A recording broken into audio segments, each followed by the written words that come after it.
In this video, I'm going to introduce to you the cosmological argument for God's existence.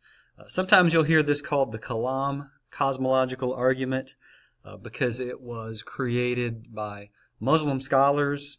So you can probably tell from that particular title that this doesn't get you to Jesus.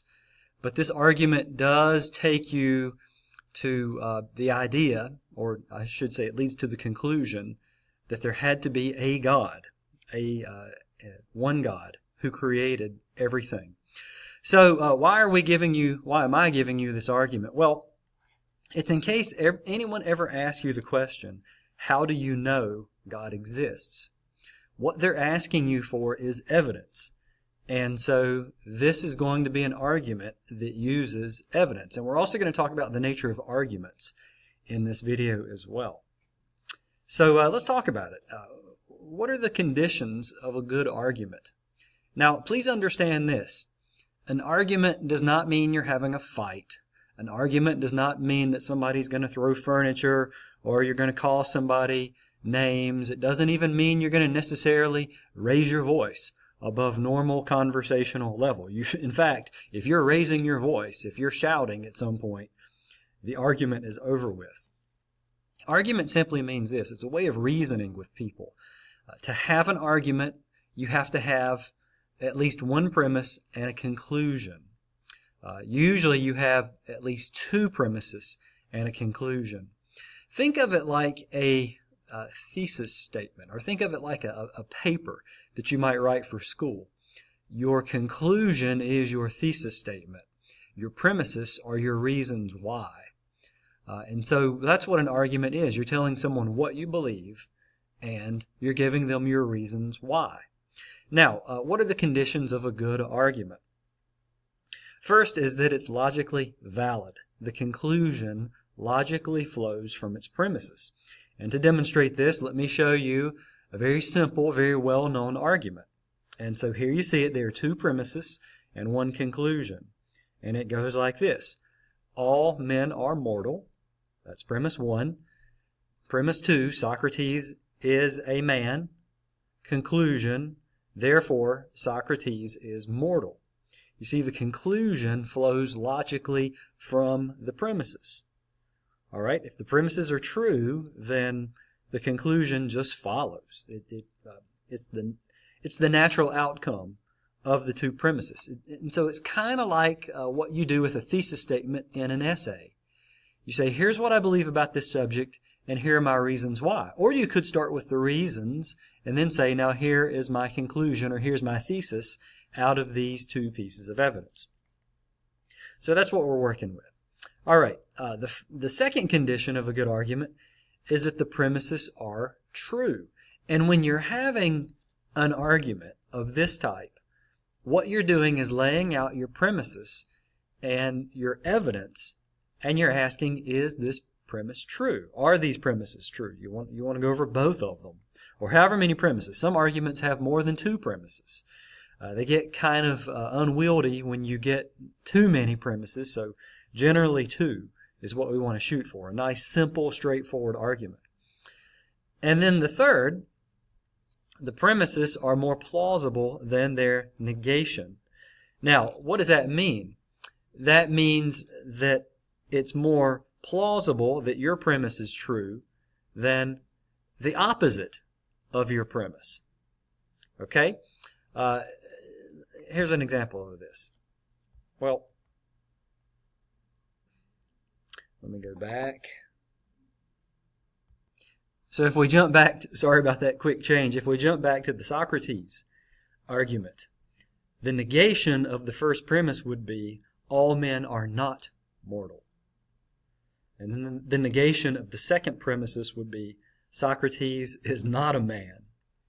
Okay, so it's more, what you can see is you've got a good argument if your premises are more plausible than the negation, than adding not to it. All right. So if you've got those three things, then you've got a pretty good argument. Now, here's the screen that I jumped to a second ago, but a little bit too early. Here's something I want you to be careful to avoid.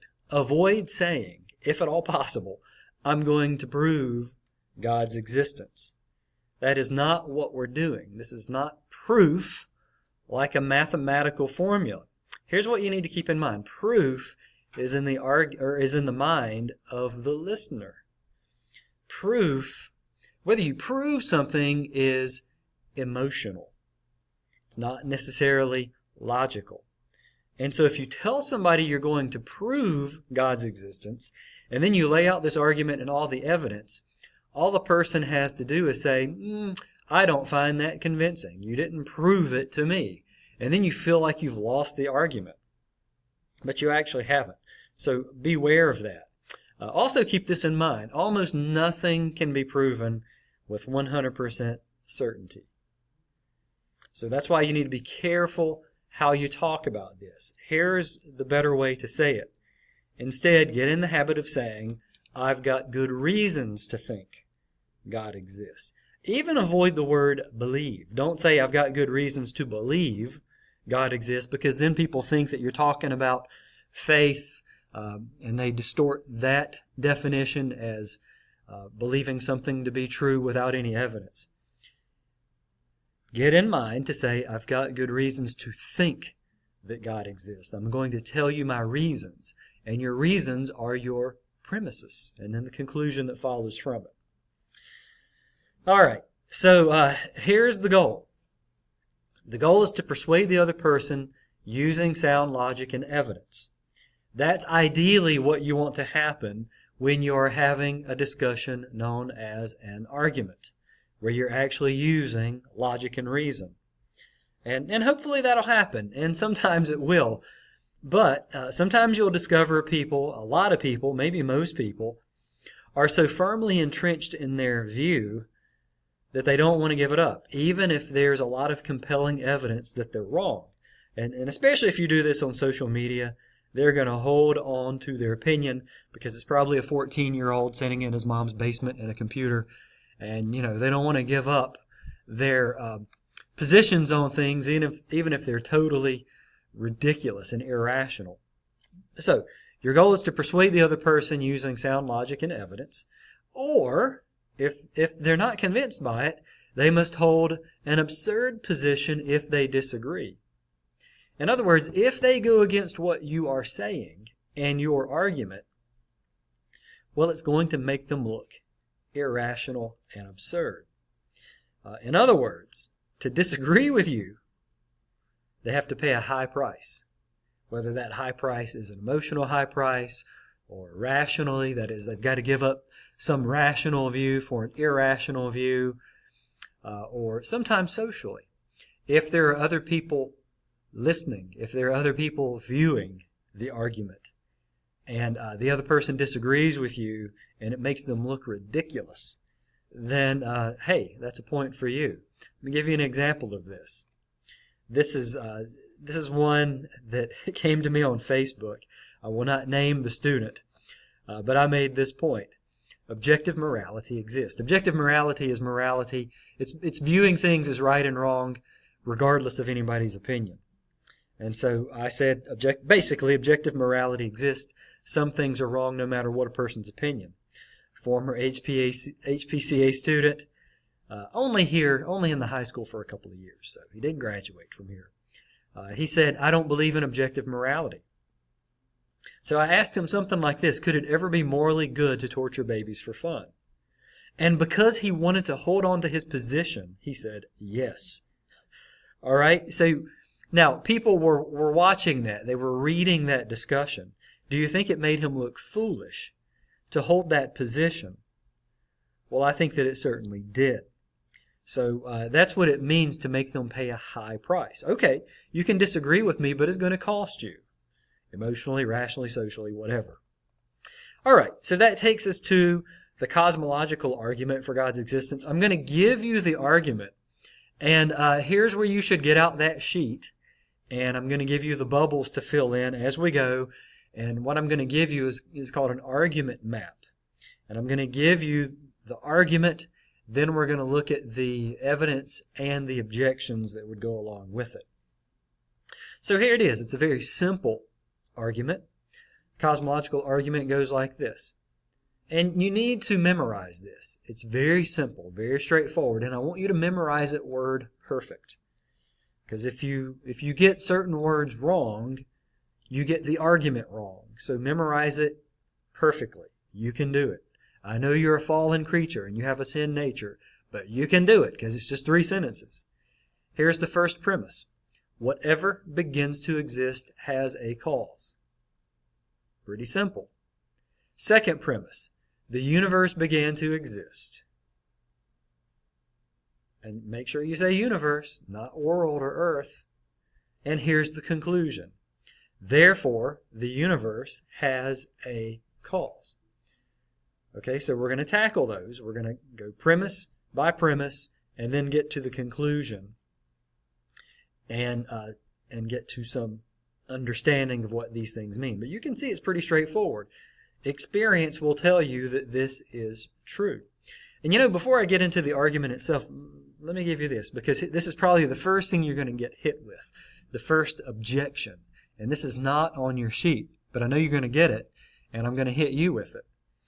If you say this, and you take it to God, then a person will say, aha, I got you. I believe your argument is true. Now what caused God? That's where they're going to go. What caused God? Now, if we want to look strictly at the argument, you can probably see the flaw in making that statement. It's a ridiculous statement because we said whatever begins to exist. God never began to exist. Therefore, we don't have to justify His existence. We don't have to answer what caused God. And I'll show you at the end of this argument why we must have, why whatever that cause was, must have been something that is uncaused. And I'll give you a little heads up on it right now. If the cause of the universe had a cause, then you can keep asking, well, what caused that? And what caused that? And what caused that? That is called an infinite regress. And it's an absurdity. Which, by the way, is the problem of Mormonism. Mormonism has the idea that the Father God was a man before he was God. And his Father God made him a God. And his Father God made him a God, and so on and so on. And so it's a type of polytheism that's an infinite regress.